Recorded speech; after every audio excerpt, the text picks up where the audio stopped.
Lawns are typically the biggest part of your property. So if your lawn isn't green, you got problems right off the bat. One way to be more green on your lawn is to use good cultural practices. First of all, when you fertilize, don't fertilize when the grass isn't actively growing. So basically from mid-spring to late summer, early fall, you can fertilize and should if you want to keep a nice green lawn. You don't want to fertilize when the grass isn't growing, because what happens is that fertilizer runs off, goes down to the sewer system, runs out and pollutes rivers, lakes, and gulfs. And one of the biggest problems we have is that dead zone off the coast of New Orleans and other places where it's just too much concentration of fertilizer has caused too many problems. So don't fertilize when the grass isn't actively growing. Secondly, when you do fertilize, think about using something that's organic. I like to use an organic top dressing for a couple of reasons. One, I know that it won't burn the soil. It's organic, so it's not going to burn the plants when I put it out here. It won't burn the grass. Secondly, it builds the soil as it fertilizes. So I like to put it inside of a little container and just sprinkle them all out. And this way I know that everything has enough nitrogen and fertilizer to get through the next couple of months, but also I'm building the soil at the same time. So look for those organic top dressings when you're fertilizing with your soil. Also, when it comes to watering, you want to water early in the morning if you can, and really soak deep so that the water drips down to that 6 inches, 7 inches, even below that. What it's going to do is it's going to allow the roots to grow down and anchor in better. They'll be able to get more nutrients, and you'll build a more drought-resistant lawn. So water heavily in the morning and infrequently. So try to water really deeply and heavily, maybe once or twice a week, rather than letting the sprinklers run for 15 minutes, every day. And the earlier you water, the better. Closer to dawn, the better, because that way the water won't evaporate as much in that hot summer sun. Mowing is another big issue. When you mow your grass, especially during the summer, raise those blades up.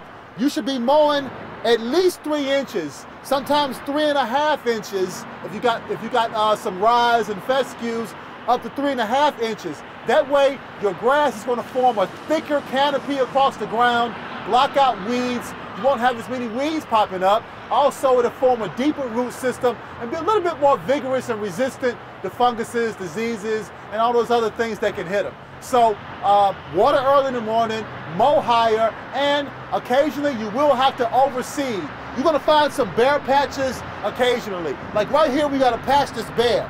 This is the best tool of all for handling those bare patches. It's called a grass stitcher. Basically, all it is sort of a cultivator. You just take it and it cultivates that top layer of soil.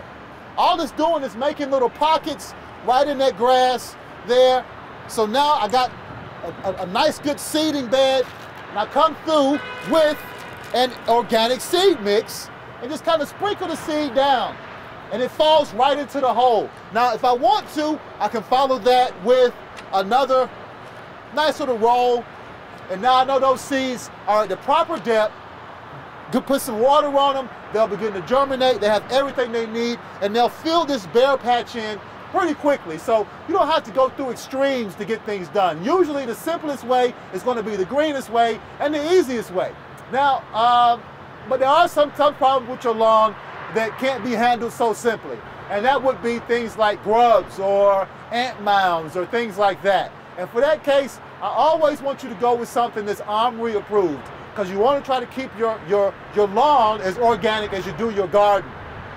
So my friends at Safer make great products. They make a great grub control product. They make a great lawn spray product. You simply just hook the nozzle up to it and spray it on out across there, and it will take care of your insect problems. And that's particularly good to do for grubs, because the grubs not only eat your grass roots and cause patchiness there, but the grubs also turn into beetles. They grow up and mature and pupate into beetles, which then attack your garden. So if you take care of your grubs, then you're taking care of not only your lawn problems, but future garden problems.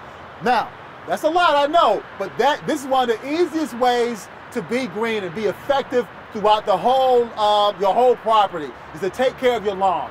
If you take care of your lawn organically, then you'll have the pleasure of being able to lay out and relax in your garden without having to worry about chemicals. Get out and grow.